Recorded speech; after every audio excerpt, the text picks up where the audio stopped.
کتنے لوگ ہوں گے جنہوں نے عربی سیکھ لی ہوگی؟ چونکہ اکثریت کو نہیں آتی ہے، لہٰذا ان کے لیے پھر ایک اور طریقہ میں نے تجویز کیا ہے جو اذان کے وقفے کے بعد ہوتا ہے انشاءاللہ۔ ہاں جناب، طریقہ یہ ہے کہ آپ اپنے جو موبائل فون ہے، اسمارٹ فون، ان کا پازیٹیو یوز بھی کریں، اسے ایئر فلائٹ موڈ میں کریں۔ اس کے بعد جو قرآن کی تلاوت ہو رہی ہو اس کو آپ امام کے پیچھے کھڑے ہو کر ترجمے والا قرآن کھولیں، ساتھ عربی بھی ہو تو ساتھ ساتھ اس کا ترجمہ بھی پڑھتے جائیں، عربی پہ بھی نظر رکھیں، اور یوں آپ مصحف کو کور کر سکتے ہیں۔ صحابہ کرام علیہ رضوان۔ بسم اللہ الرحمن الرحیم۔ السلام علیکم۔ جی دوستو، آپ نے دیکھا اور سنا کہ امام کے پیچھے آپ موبائل لے کے کھڑے ہوں اور امام صاحب قرات کر رہے ہیں، تم عربی پر نظر رکھو بس اور ترجمہ پڑھتے جاؤ جو اردو میں ہے، تو کیا اس سے نماز نہیں ٹوٹے گی؟ بالکل ٹوٹے گی، کیونکہ امام قرات کر رہا ہے، تم پیچھے اردو پڑھ رہے ہو۔ ایک بات۔ دوسری بات یہ کہ یہ قرآن کی مخالف ہے، حدیث کے مخالف ہے۔ صحابہ کرام علیہ رضوان کے بارے میں یہ بتائے گا، اس کے پاس کوئی دلیل نہیں ہے۔ قرآن مجید فرقان حمید میں اللہ کریم فرماتا ہے، سورہ الاعراف آیت نمبر 204، اعوذ باللہ من الشیطان الرجیم، بسم اللہ الرحمن الرحیم، وَإِذَا قُرِئَ الْقُرْآنُ فَاسْتَمِعُوا لَهُ وَأَنصِتُوا لَعَلَّكُمْ تُرْحَمُونَ۔ جب قرآن پاک پڑھا جائے غور سے سنو، خاموش رہو تاکہ تم پر رحم کیا جائے۔ تو جو آدمی پیچھے ترجمہ پڑھ رہا ہے وہ تو غور سے سن ہی نہیں رہا۔ دوسرا حکم کیا؟ خاموش رہو۔ خاموش بھی نہیں کیونکہ وہ پڑھ رہا ہے، تو اللہ کے احکام کی خلاف ورزی یہ کروا رہا ہے، لوگوں کی نمازیں خراب کروا رہا ہے، اور یہ اس کی نئی بدعت ہے اور یہ سنت کے بھی مخالف ہے۔ آپ صلی اللہ تعالیٰ علیہ وآلہ وسلم نماز میں دائیں ہاتھ بائیں ہاتھ پہ رکھتے تھے، بلکہ حکم تھا یہ۔ حضرت عبداللہ بن مسعود رضی اللہ تعالیٰ عنہ کہتے ہیں کہ رآنی النبی صلی اللہ تعالیٰ علیہ وآلہ وسلم، پیارے آقا نے مجھے دیکھا، وقد وضعت الشمالی علی یمینی فی الصلاۃ، تو میں نے بایاں ہاتھ دائیں ہاتھ پہ رکھا ہوا تھا، ایسے رکھا ہوا تھا۔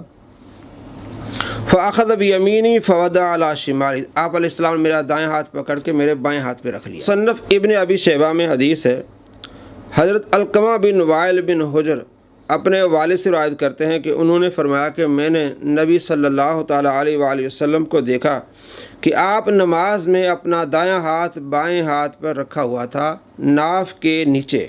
مصنف ابن ابی شیبہ جلد 1 صفحہ نمبر 390۔ تو آپ صلی اللہ تعالیٰ علیہ وآلہ وسلم نے ناف کے نیچے ہاتھ رکھا ہوا تھا، دایاں ہاتھ بائیں ہاتھ کے اوپر تھا۔ تو یہ بھی سنت ترک ہو گئی، کیونکہ جب موبائل اٹھائیں گے تو دایاں ہاتھ بائیں ہاتھ پر ہوگا ہی نہیں، اور یہ عمل کثیر ہے کہ جب آپ قرآن پاک اٹھائیں گے، ظاہر ہے پڑھیں گے یوں، تو یہ اوراق بھی بدلیں گے، تو اس سے یہ عمل کثیر، اس سے تو نماز ٹوٹے گی۔ تو یہ شخص لوگوں کے ایمان پر بھی ڈاکہ ڈال رہا ہے اور لوگوں کی نمازوں پر بھی ڈاکہ ڈال رہا ہے۔ تو اس طرح، اور قرآن پاک میں اللہ کیا فرماتے ہیں؟ سورہ بقرہ آیت نمبر 144، ولی وجہ کا شطر المسجد الحرام، حکم یہ ہے کہ آپ نے اپنا چہرہ مسجد حرام کی طرف کرنا ہے۔ تو جس نے قرآن پاک اٹھانا ہے اور کبھی رکھنا ہے کبھی اٹھانا ہے، تو اس کا چہرہ جو ہے وہ قبلے سے پھرے گا، قرآن کی مخالف، سنت کی مخالف، آپ صلی اللہ تعالیٰ علیہ وآلہ وسلم کے طریقے کی مخالف۔ آگے جو دلیل پیش کر رہا ہے وہ دلیل فٹ نہیں بیٹھ رہی اس پر، اور اس میں کئی جھوٹ بولے گا۔ آپ دیکھیے، کسی چیز کو تو انجوائے کرتے تھے، ان کی اپنی زبان تھی۔ اب ہمارے لیے تو ظاہر ہمیں مصحف ترجمے والا یا مصحف پکڑ کے کھڑا ہونا پڑے گا۔ یعنی کہ صحابہ کرام علیہ رضوان اس چیز کو انجوائے کرتے تھے کہ امام پڑھتا تھا، پیچھے وہ سنتے تھے اور سمجھتے تھے۔ بھئی آج بھی آپ انجوائے کر سکتے ہیں جی، امام صاحب پڑھا رہے ہیں، آپ پہلے آدھا پونا گھنٹہ پہلے تیاری کریں، اس کا ترجمہ دیکھیں تو آپ کو معلوم ہو جائے گا، اتنا کوئی مشکل نہیں ہے۔ لیکن اس طرح کہ پیچھے قرآن پاک اٹھا لیں اور ورقے بدلیں، بلکہ موبائل سے دیکھ کے پڑھیں اور ترجمہ پڑھتے جائیں، یہ تو نماز ٹوٹنے والی بات ہے۔ نماز میں آپ اردو میں باتیں کر رہے ہیں، ترجمہ پڑھ رہے ہیں، انگلش میں ترجمہ پڑھ رہے ہیں، تو یہ عمل کثیر، اس سے نماز خراب ہوگی، نماز ٹوٹے گی۔ تو یہ بہت برا طریقہ ہوگا اور یہ بدعت ہوگا۔ اور بدعت کے بارے میں جس طرح ان کے الفاظ ہیں کہ جو بدعت کو ایجاد کرنے والے ہوتے ہیں ان کا ٹھکانہ کیا ہوتا ہے، یہ خود حدیث سے پڑھیں اور اس سے سبق حاصل کریں۔ سائز کا آپ لے لیں یا موبائل فون سب سے بہتر ہے، اس میں ذرا ترجمے بھی مختلف آ جاتے ہیں۔ اس کے اوپر میری آلریڈی ویڈیو ریکارڈڈ ہے، تراویح میں قرآن دیکھ کے پڑھنا، تو میں نے اس میں بتایا تھا صحیح بخاری میں امام بخاری نے باقاعدہ چیپٹر کی ہیڈنگ میں لے کر آئے کہ سیدہ عائشہ سلام اللہ علیہا ہماری ماں، ان کا ایک غلام تھا جو انہیں مصحف پکڑ کر قیام اللیل کروایا کرتا تھا، اور اس کی پوری سند سنن کبری البیہقی کے اندر اور مصنف ابن ابی شیبہ میں موجود ہے، پوری سند۔ یہاں تو تعلیقاً آئی ہے کہ سیدہ عائشہ کو وہ غلام پورا قرآن پڑھایا کرتا تھا، اس کے پیچھے نماز نیت کرتی تھی، ظاہر وہ محرم تھا غلام ہونے کی وجہ سے، اور وہ اپنے ہاتھ میں مصحف پکڑتا تھا۔ دیکھیں جی، یہ جھوٹ بول رہا ہے، وہ اپنے ہاتھ میں مصحف یعنی قرآن پاک پکڑ کے نماز پڑھاتا تھا۔ یہ جھوٹ ہے، جو اس نے دکھایا وہی ہم آپ کو اسکرین دکھا رہے ہیں۔ اس میں کیا ہے کہ ان کے غلام ذکوان مصحف سے دیکھ کر کراتے تھے، امامت مصحف سے دیکھ کر کراتے تھے، پکڑنے کا تو ذکر ہی نہیں ہے۔ یعنی پہلے قرآن پاک کو دیکھا، جو آیت پڑھنی ہے، جو سورت پڑھنی ہے، اس کے بعد امامت کرا دی، یہ ہوتا ہے مصحف سے دیکھ کر کراتے تھے۔ یا دوسری توجیہ ہے کہ کہیں ٹیبل پہ پڑا ہوتا تھا، نظر پڑ جاتی تھی، اس کو مصحف سے دیکھ کر کرانے کا کہا گیا ہے، ہاتھ میں پکڑنے کا ذکر ہی نہیں ہے۔ تو اللہ تبارک و تعالیٰ کے محبوب صلی اللہ تعالیٰ علیہ وآلہ وسلم پر بھی اس نے کئی جھوٹ باندھے ہیں، اور حضرت عائشہ رضی اللہ تعالیٰ عنہ اور ان کے غلام پر جھوٹ کہ مصحف ہاتھ میں پکڑ کے کراتے تھے، یہ جھوٹ ہے اس کا۔ اور آگے دیکھیے، اچھا وہ خود کراتے تھے، حضرت عائشہ رضی اللہ تعالیٰ عنہ تو نہیں پیچھے پکڑتی تھی۔ جو تیری دلیل ہے کہ جو مقتدی ہے وہ امام کے پیچھے مصحف پکڑ کے کھڑا ہو، اس میں تو وہ دلیل ہی نہیں ہے۔ اس میں یہ محتمل احتمال اس میں کئی کہ پہلے پڑھ لیتے تھے یا ساتھ میں رکھا ہوتا تھا، تو جو محتمل قول ہے اس کو قرآن پاک پر فوقیت دینا یہ کتنی بڑی جہالت ہے۔ اس میں کئی احتمال ہیں، تو قرآن پاک میں تو واضح ہے، جب قرآن پاک پڑھا جائے غور سے سنو، خاموش رہو تاکہ تم پر رحم کیا جائے۔ تو یہ کہتا ہے کہ نہ مجھ پر رحم ہو اور نہ میرے ماننے والوں پر رحم ہو، کیونکہ جو اللہ کا مخالف ہے، جو اللہ کا دشمن بنے، اللہ کریم فرماتے ہیں من عادی لی ولیا فقد آذنت بالحرب، جس نے میرے کسی ولی سے عداوت رکھی اس سے میرا اعلان جنگ ہے۔ تو اس کا تو نعرہ یہ ہے ولیوں سے عداوت رکھنے کا۔ تو اس طرح اللہ تبارک و تعالیٰ لوگوں کے سامنے یہ اس چیزوں کو ظاہر فرماتا ہے کہ دیکھیں یہ کس طرح کی بدعت یہ نکال رہا ہے، تاکہ لوگ عقل سے کام لیں، کہ اپنی نمازیں خراب نہ کریں اور اپنے ایمان کو برباد نہ کریں۔ اگلے بھی اس کے جھوٹ دیکھیے، ظاہر اس کو یاد نہیں تھا۔ ایون مصنف ابن ابی شیبہ میں تو آپ کا صحابہ کا ملے گا کہ وہ ان کے پیچھے لوگ مصحف ہاتھ میں پکڑ کر ان کی قرات کو سنا کرتے تھے اور غلطیوں پر متنبع کرتے تھے۔ یہ بھی مل جائے گا انس بن مالک کے بارے میں، باقی صاحب کے بارے میں، اور یہ بھی ملے گا کہ وہ امامت کرواتے تھے مصحف ہاتھ میں پکڑ کے اور پیچھے لوگ کھڑے ہوتے تھے۔ اب ظاہر ہے کہ وہ ان لوگوں کو تو پیچھے یہ بھی ملے گا کہ صحابہ کرام مصحف ہاتھ میں پکڑ کے امامت کراتے تھے۔ یہ مصنف ابن ابی شیبہ، یہ دارالکتب العلمیہ سے، یہ عربی ہے، اگر اس کو پڑھنی آتی ہو تو 2 نمبر جلد ہے اس کی، اور صفحہ نمبر اس کا 124 ہے۔ کہیں بھی نہیں لکھا ہوا کہ صحابہ کرام علیہم رضوان مصحف کو ہاتھ میں پکڑ کے نماز پڑھاتے تھے۔ اتنا بڑا جھوٹ میں اس لیے کہتا ہوں اس صدی کا سب سے بڑا جھوٹا ہے۔ اور حضرت انس بن مالک رضی اللہ تعالیٰ عنہ کے بارے میں جو بات کی اس نے کہ ان کے پیچھے مقتدی جو ہے قرآن پاک پکڑ کے کھڑے ہوتے تھے اور اسے نماز میں متنبع کرتے تھے، یہ بھی جھوٹ ہے۔ یہ روایت موجود ہے، یہ اس کا نمبر بھی آپ کو مل جائے گا۔ اس روایت کا نمبر ہے 7222۔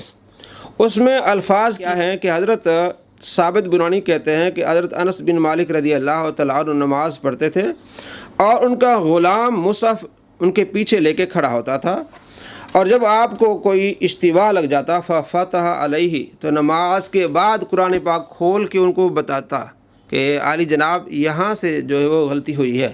فتح علیہ، کھول کے دکھاتا۔ نماز میں تو نہیں ہے امام کے آگے آ کے آپ نے قرآن پاک کھولنا ہے کہ امام صاحب نے یہاں سے غلطی کی ہے، تو نماز کے بعد کا واقعہ ہے۔ اور پتہ چلا پیچھے لقمہ نہیں دیتا تھا، اس نے جو ترجمہ دکھایا اس میں لقمے کا۔ بھائی جب آپ ایسے لوگوں کا ترجمہ پڑھیں گے جو ترجمہ ہی صحیح نہیں کرتے، اگر آپ کہتے ہیں کہ مجھے عربی آتی تو عربی کھول کے آپ پڑھیں، کیا ہے فتح علیہ، کھول کے دکھاتا تھا قرآن پاک کہ یہ جناب آپ نے جو پڑھا ہے یہ ہے۔ جھوٹ بولا اس نے کہ نماز میں لقمہ دیتے تھے، ایسا کوئی لفظ نہیں ہے، بلکہ نماز کے بعد، اور اس اثر سے معلوم یہ ہوتا ہے کہ حضرت انس بن مالک رضی اللہ تعالیٰ عنہ انہیں آپ فرمایا کرتے تھے کہ پیچھے کھڑے ہو جاؤ، میں تلاوت کر رہا ہوں، اور تلاوت کرتے ہوئے اگر مجھ سے کوئی خطا ہو جائے، کوئی غلطی لگ جائے تو مجھے بتانا۔ تو وہ نماز میں نہیں بتاتے تھے، تو پتہ چلا کہ پیچھے جو غلام تھا وہ نماز میں نہیں ہوتا تھا، اگر وہ نماز میں ہوتا تو نماز ہی میں آپ کو لقمہ دیتا، یہ طریقہ ہوتا ہے، لیکن وہ نماز کے بعد قرآن پاک کھول کے آپ کو وہ جگہ دکھاتا کہ یہ آیت اس طرح ہے، یہ آیت اس طرح ہے، تو معلوم ہوا کہ پیچھے کوئی قرآن پاک لے کے کھڑے ہوتے نہیں تھے۔ حضرت انس بن مالک پر جھوٹ بولا اور صحابہ کرام علیہ رضوان پر جھوٹ بولا کہ وہ نماز میں مصحف لے کے کھڑے ہوتے تھے۔ یہ مصنف ابن ابی شیبہ ہے، آپ دیکھ لیں، 5-6 اقوال ہیں، کسی صحابی کا قول یہاں نہیں ہے کہ وہ نماز میں قرآن پاک پکڑ کے امامت کراتے تھے۔ اس لیے میں کہتا ہوں اس صدی کا سب سے بڑا جھوٹا ہے، فراڈیا ہے، یہ دجال کاذب آدمی ہے، جھوٹا آدمی ہے، کس طرح قرآن پاک سامنے رکھ کے جھوٹ بول رہا ہے۔ الامان والافید، دنیا میں لوگ جھوٹ بول لیتے ہیں لیکن اس انداز سے جھوٹ نہیں بولتے کہ قرآن پاک سامنے رکھا ہوتا ہے۔ یہ علمی کتابی نہیں ہوتے ہیں، یہ جاہل ہوتے ہیں اور جھوٹے ہوتے ہیں۔ آگے دیکھیے مزید اس کے جھوٹ۔ سمجھنے کے لیے ترجمے والا قرآن پکڑنے کی ضرورت نہیں ہے، ہمیں تو ظاہر ضرورت ہے۔ اصل چیز یہ ہے کہ قرآن کیا آپ مصحف پکڑ سکتے ہیں یا نہیں، سمجھنے کے لیے جو ہے وہ انہیں ضرورت نہیں تھی، ہمیں ضرورت ہے۔ تو بھائی آپ سمجھنے کے لیے نماز سے پہلے آپ قرآن پاک کو سمجھیں۔ تو اللہ تبارک و تعالیٰ فرماتا ہے کہ اللہ نے آسانی کر دی تمہارے لیے، اتنی قرات کرو جتنی تمہیں کرنی آتی ہے، آسانی ہے تمہارے لیے۔ سورہ مزمل آیت نمبر 20۔ تو اپنے آپ کو مشکل میں ڈالنا یہ تو اللہ تبارک و تعالیٰ کا طریقہ نہیں ہے۔ اگر آپ قرآن پاک سمجھنا چاہتے ہیں تو آپ پڑھیں، صبح و شام پڑھیں، اس سے پہلے دیکھیں کہ امام کون سی آیت پڑھتا ہے، اس کا ترجمہ دیکھیں، آپ کو معلوم ہو جائے گا۔ تو اس طرح نمازوں کو خراب کرنا یہ تو بدعت ہے جو اس نے جاری کی ہے۔ تو بعض لوگ تو تھوڑے ریسٹرکٹ ہیں، وہ کہتے ہیں نوافل میں آپ پکڑ سکتے ہیں، فرض میں نہ پکڑیں۔ بھائی جب اصل مل گئی نفل کے اندر تو اب یہ نماز توڑنے والی چیز نہیں ہے۔ جب بخاری اور مسلم حدیث ہے نماز توڑنے والی چیز نہیں ہے بھائی۔ اب امام نماز پڑھا رہا ہے، پیچھے جو مقتدی ہیں 3-4 صفحے وہ سارے موبائل لے کے کھڑے ہوئے ہیں، اور یہاں قرآن پاک لے کے کھڑے ہوئے ہیں۔ ہر کسی کے پاس موبائل تو نہیں ہوتا، قرآن پاک لے کے کھڑے ہوئے ہیں جناب، اور وہ رکھیں گے کہاں؟ جب رکوع میں جائیں گے تو قرآن کی توہین ہوگی، وہ کہاں رکھیں گے، کدھر جائیں گے؟ اور موبائل لے کے اگر امام قرات کر سارے پیچھے جو موبائل میں وہ دیکھ رہے ہیں، ترجمے پڑھیں، ظاہر اونچی آواز میں پڑھیں گے، اس نے کہا بھی کہ وہ پڑھتے جائیں، تو تھوڑا تھوڑا بھی اگر اونچی آواز سے پڑھے تو امام کی قرات تو دب جائے گی اور ان کی آواز اونچی ہو جائے گی۔ یہ تو قرآن کی مخالف ہے، قرآن کے حکام کے مخالف ہے۔ وہ بندہ تمہیں قرآن کا مخالف کر رہا ہے۔ اللہ تبارک و تعالیٰ فرماتے ہیں جب قرآن پڑھا جائے خاموشی سے سنو، خاموش رہو، غور سے سنو تاکہ تم پر رحم کیا جائے۔ اللہ کے بندو ایسے کو پیچھے نہ جائیں کہ تمہیں وہ رحمت سے بھی دور کر دیں۔ آگے بھی جو دلیل لیتا ہے وہ دلیل بنتی نہیں ہے، لیکن عوام کو دھوکہ دینے کے لیے اس نے بڑے طریقے ایجاد کیے ہوئے ہیں۔ نبی علیہ السلام اپنی بیٹی کی بیٹی یعنی نمازی امامہ بنت ابی العاص کو اٹھا کے فرض نماز صحابہ کو پڑھا دیا کرتے تھے، تو مصحف کیوں نہیں اٹھایا جا سکتا؟ ٹھیک، فرض نماز صحابہ کو پڑھایا کرتے تھے آپ علیہ السلام، تو مصحف کیوں نہیں اٹھا سکتے بھائی؟ مصحف اس لیے نہیں اٹھا سکتے کہ مصحف اٹھانے سے عمل کثیر ہوتا ہے۔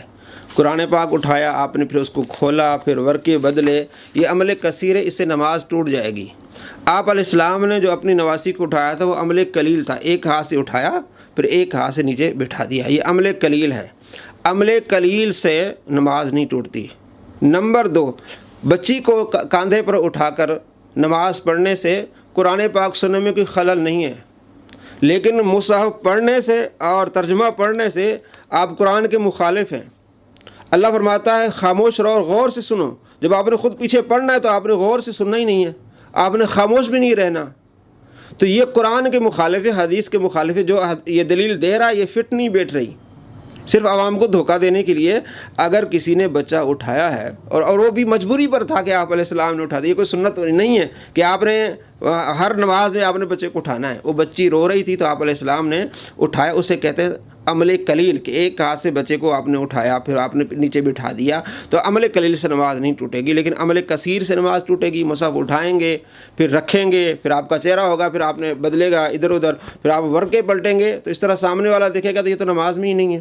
اور قرآن آپ غور سے نہیں سنیں گے، آپ خاموش نہیں رہیں گے، تو بچی اٹھاتے وقت ایسی چیزیں نہیں ہوتی، تو اس لیے بچی اٹھا کر نماز پڑھنا ہو جائے گا۔ قرآن پاک اٹھا کر اس لحاظ سے کہ پیچھے آپ نے تلاوت کرنی ہے، آپ نے ترجمہ پڑھنا ہے، تو آپ کی نماز کیا ہو جائے گی؟ فاسد ہو جائے گی۔